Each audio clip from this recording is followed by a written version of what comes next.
সংবাদ সবাইকে স্বাগত জানাচ্ছি। আমি ফিরোজ তোহা। শুরুতেই সংবাদ শিরোনাম। শুরুতেই জানাবো এই মুহূর্তে হাতে পাওয়া সর্বশেষ গুরুত্বপূর্ণ আপডেট সংবাদ। কিশোরগঞ্জের ভৈরবে মাইকে ঘোষণা দিয়ে সংঘর্ষে জড়িয়ে পড়ে দুপক্ষের কয়েক হাজার মানুষ। 2 দফার সংঘর্ষে আহত হয়েছেন শতাধিক। এবার জানাবো আজ দেশের উপজেলা নির্বাচনের কেন্দ্রগুলো খাঁ খাঁ করছে বলে মন্তব্য করেছেন বিএনপির ভাইস চেয়ারম্যান মেজর অবসরপ্রাপ্ত হাফিজউদ্দিন আহমেদ। তিনি বলেন, আজ কোনো ভোটাররা ভোট কেন্দ্রে যাননি, তাই ভোট কেন্দ্রগুলো খাঁ খাঁ করছে। জানাবো বৃষ্টি ও ধান কাটার মৌসুম হওয়ায় ভোটারের উপস্থিতি কম হয়েছে বলে দাবি করেছেন প্রধান নির্বাচন কমিশনার কাজী হাবিবুল আউয়াল। এদিকে জাল ভোট দিয়ে ভিডিও ফেসবুকে দেওয়ায় যুবক গ্রেপ্তার। রাজশাহীর গোদাগাড়ী উপজেলায় জাল ভোট দেওয়ার ভিডিও ধারণ করে তার সামাজিক যোগাযোগ মাধ্যম ফেসবুকে পোস্ট দেওয়ার ঘটনায় হামিম হোসেন নামের এক যুবককে গ্রেপ্তার করেছে পুলিশ। এবারে থাকছে মধ্যপ্রাচ্যের সংঘাতময় পরিস্থিতি দেশের অর্থনীতিতে প্রভাব ফেলতে পারে বলে মন্তব্য করেছেন প্রধানমন্ত্রী শেখ হাসিনা। এবং সর্বশেষ জানাবো আন্তর্জাতিক সংবাদ। পশ্চিমাদের দমনে জোট বাঁধছে ইরান ও উত্তর কোরিয়া।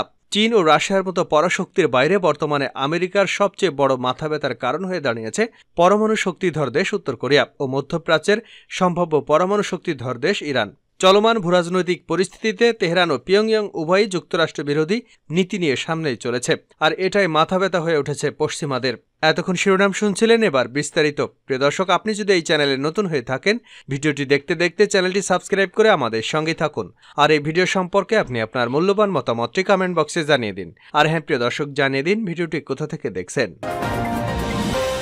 মাইকে ঘোষণার পর দফায় দফায় সংঘর্ষ, আহত শতাধিক। কিশোরগঞ্জের ভৈরবে মাইকে ঘোষণা দিয়ে সংঘর্ষে জড়িয়ে পড়ে দুপক্ষের কয়েক হাজার মানুষ।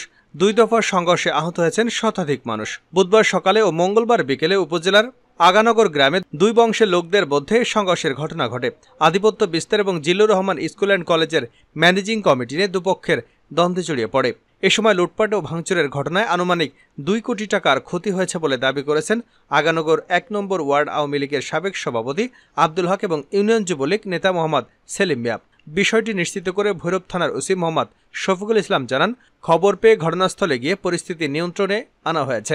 অভিযোগের ভিত্তিতে প্রয়োজনীয় ব্যবস্থা নেওয়া হবে। বর্তমানে পরিস্থিতি স্বাভাবিক হয়েছে, তবে ওই এলাকায় এখনো থমথমে অবস্থা বিরাজ করছে। ঘটনাস্থলে পুলিশ মোতায়েন রয়েছে। এদিকে সংঘর্ষের সময় বাড়িঘর ভাঙচুর এবং লুটপাটের অভিযোগ উঠেছে শরুল্লার বাড়ির লোকজনদের বিরুদ্ধে। তবে এসব বিষয় অস্বীকার করেছে আগানগর রসুল্লার বাড়ির মোহাম্মদ নজরুল ইসলাম। সকালে সরেজমিনে খোঁজ নিয়ে জানা যায়, কিশোরগঞ্জের ভৈরব উপজেলার আগানগরে অবস্থিত আনন্দবাজারে নিজেদের আধিপত্য বিস্তার এবং জিল্লুর রহমান স্কুল অ্যান্ড কলেজের ম্যানেজিং কমিটি নিয়ে দুপক্ষের দ্বন্দ্ব ছিল দীর্ঘদিন ধরে। একটি পক্ষ আগানগর ইউনিয়ন স্বেচ্ছাসেবক লীগ সাধারণ সম্পাদক ও ম্যানেজিং কমিটির বর্তমান সভাপতি সাইফুল ইসলাম সুমন পক্ষ এবং অপর পক্ষ আগানগর ইউনিয়নের সাবেক চেয়ারম্যান মমতাজ মিয়ার পুত্র ম্যানেজিং কমিটির সাবেক সভাপতি শফিকুল ইসলাম হিরো।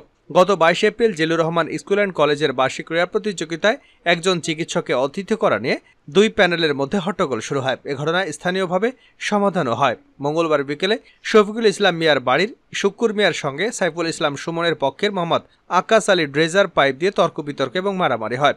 পরে তারা মাইকে ঘোষণা দিলে দুপক্ষের হাজার হাজার মানুষ ট্যাঠা, বল্লভ এবং দাসসহ দেশীয় অস্ত্রশস্ত্র নিয়ে সংঘর্ষে জড়িয়ে পড়েন। এই সংঘর্ষে উভয় পক্ষে 30 জন মানুষ আহত হয়েছেন। উপজেলা স্বাস্থ্য কমপ্লেক্সে তারা চিকিৎসা নিয়েছেন। সর্বশেষ খবর পেয়ে ভৈরব থানা পুলিশ ঘটনাস্থলে গিয়ে পরিস্থিতি নিয়ন্ত্রণে আনে। উপজেলা নির্বাচনের কেন্দ্রগুলো খাঁ খাঁ করছে মেজর হাফিজ। আজ দেশের উপজেলা নির্বাচনের কেন্দ্রগুলো খাঁ খাঁ করছে মন্তব্য করে বিএনপির ভাইস চেয়ারম্যান মেজর অবসরপ্রাপ্ত হাফিজউদ্দিন আহমেদ বলেছেন, ভোটাররা ভোট দিতে যাননি। বুধবার ঢাকা রিপোর্টার্স ইউনিটি নজরুল হামিদ মিলনায়তনে রণাঙ্গনের মুক্তিযোদ্ধারা আয়োজিত বেগম খালেদা জিয়ার মুক্তির দাবি এবং গণস্বাস্থ্য কেন্দ্রের প্রতিষ্ঠাতা মরহুম ডাক্তার জাফরুল্লাহ চৌধুরীর স্মরণে আয়োজিত আলোচনা সভায় তিনি একথা বলেন। মেজর অবসরপ্রাপ্ত হাফিজউদ্দিন আহমেদ বলেন, আজ দেশে উপজেলা নির্বাচন হচ্ছে, টেলিভিশনে দেখাচ্ছে কেন্দ্রগুলো খাঁ খাঁ করছে, কোনো ভোটার সেখানে যাননি। কেন এই অবস্থা হলো? কেন আজকে দেশের মানুষ ভোট দিতে পারে না? কেন মানুষের গণতান্ত্রিক অধিকার বিলুপ্ত হলো? কেন দেশে আইনের শাসন নেই, মৌলিক অধিকার নেই? যে লক্ষ্য অর্জনের জন্য ডাক্তার জাফরুল্লাহ এবং আমরা যুদ্ধ করেছিলাম, কোথায় গেল সেই সামাজিক মূল্যবোধ, মানবিক মর্যাদার মূল্য, সবার জন্য সুবিচার? বর্তমান সরকারের দুঃশাসনের কারণে এসব বাংলাদেশ থেকে বিলুপ্ত হয়ে গেছে।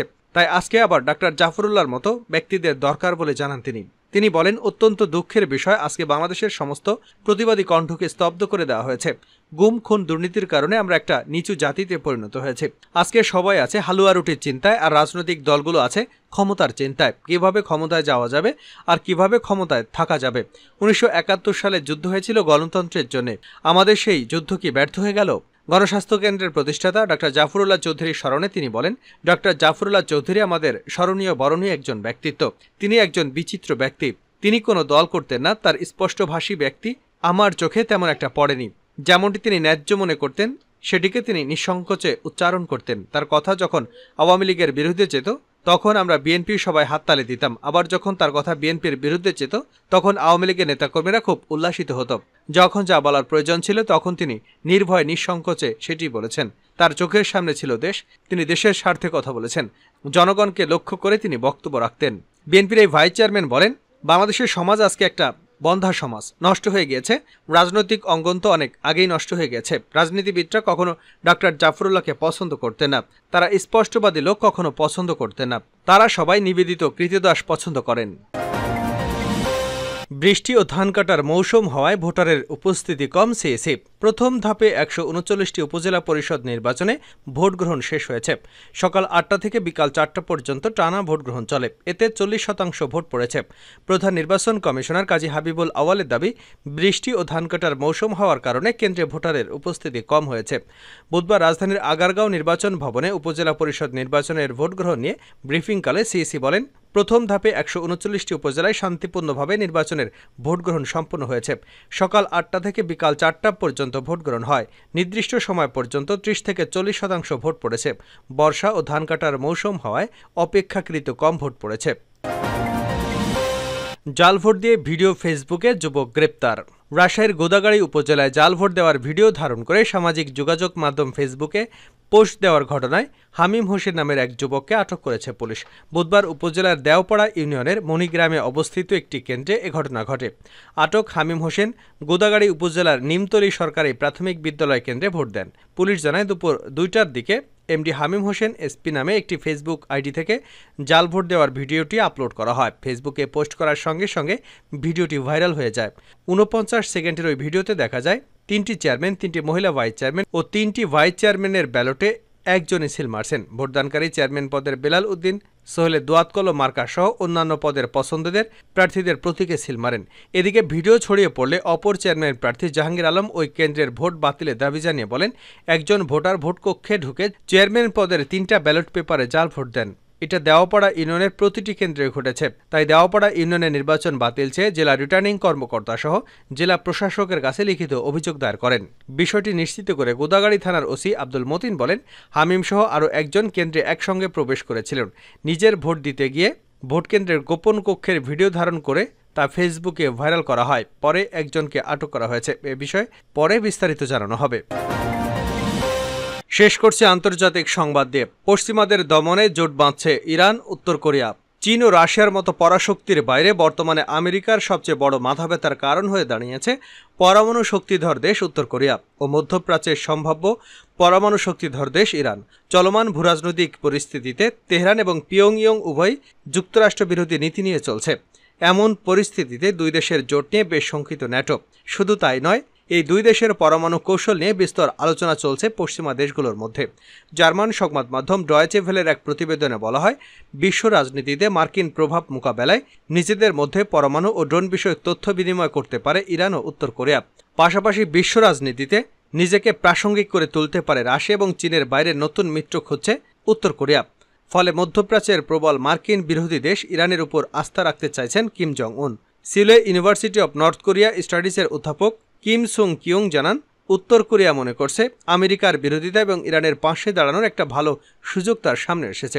পাশাপাশি তেহরানের কাছে অস্ত্র সামরিক প্রযুক্তি বিক্রি করার একটা সুযোগও পাওয়া গেছে বলে মনে করছে পিয়ংইয়ং। দুই দেশের উপরই পশ্চিমা নিষেধাজ্ঞা রয়েছে, যার মধ্যেই কিছুটা আর্থিক সুবিধা পেতে যাচ্ছে উত্তর কোরিয়া। গত এপ্রিলে ইরানের একটি সর্বোচ্চ পর্যায়ের বাণিজ্য ও আর্থিক প্রতিনিধি দল পাঠিয়েছিল উত্তর কোরিয়া। এর আগে 2019 সালে একই ধরনের প্রতিনিধি পাঠায় পিয়ংইয়ং। এসব সফরে দুই দেশের মধ্যে কোনো সমঝোতা হয়েছে কিনা তা নিয়ে দুদেশে মুখ বন্ধ রেখেছে। তবে সামরিক প্রযুক্তি, পরমাণু অস্ত্র, ব্যালিস্টিক ক্ষেপণাস্ত্র নিয়ে কথা হয়েছে বলে জল্পনা চলছে। ট্রয় বিশ্ববিদ্যালয়ের সিওল ক্যাম্পাসে আন্তর্জাতিক সম্পর্কের অধ্যাপক ড্যানিয়েল পিং ইস্টন জানান, তেহরান এবং পিয়ংইয়ংয়ের মধ্যে দীর্ঘদিনের সম্পর্ক আছে। এদের মধ্যে একটি ধর্মতান্ত্রিক ইসলামিক দেশ এবং অপরটি এক নেতাভিত্তিক কমিউনিস্ট দেশ হল। দুই জায়গাতেই কর্তৃত্ববাদী শাসন চলছে। দুই দেশই যুক্তরাষ্ট্র বিরোধী। বিশ্লেষকরা মনে করছেন, উত্তর কোরিয়া বর্তমানে যেসব দেশকে গুরুত্ব দিচ্ছে তারা সামরিক এবং আর্থিক দিক দিয়ে তাদের সাহায্য করবে। অধ্যাপক পিং ইস্টন মনে করেন, ইরান এবং উত্তর কোরিয়া আরও কাছাকাছি আসবে। তারা একে অন্যকে রাজনৈতিক এবং কূটনৈতিক সাহায্য দেবে। অতীতে উত্তর কোরিয়া ইরানকে পরমাণু প্রযুক্তি দিয়েছে। অনেকেরই মতে এখন উত্তর কোরিয়া নিজেরা যেসব অস্ত্র তৈরি করছে তা ইরানকে দিতে পারে। পরমাণু পরীক্ষা থেকে পাওয়া তথ্য তারা ইরানকে দিতে পারে। তারা মহাকাশ প্রযুক্তিও দিতে পারে। এছাড়া দুদেশই ড্রোন প্রযুক্তি নিয়ে উৎসাহী। এর বাইরে উত্তর কোরিয়ার কাছে ইরান থেকে তেল পাওয়াটা খুব জরুরি। ইরান রাশিয়ার মাধ্যমে এ তেল উত্তর কোরিয়ার কাছে পৌঁছে দেওয়ার চেষ্টা করতে পারে।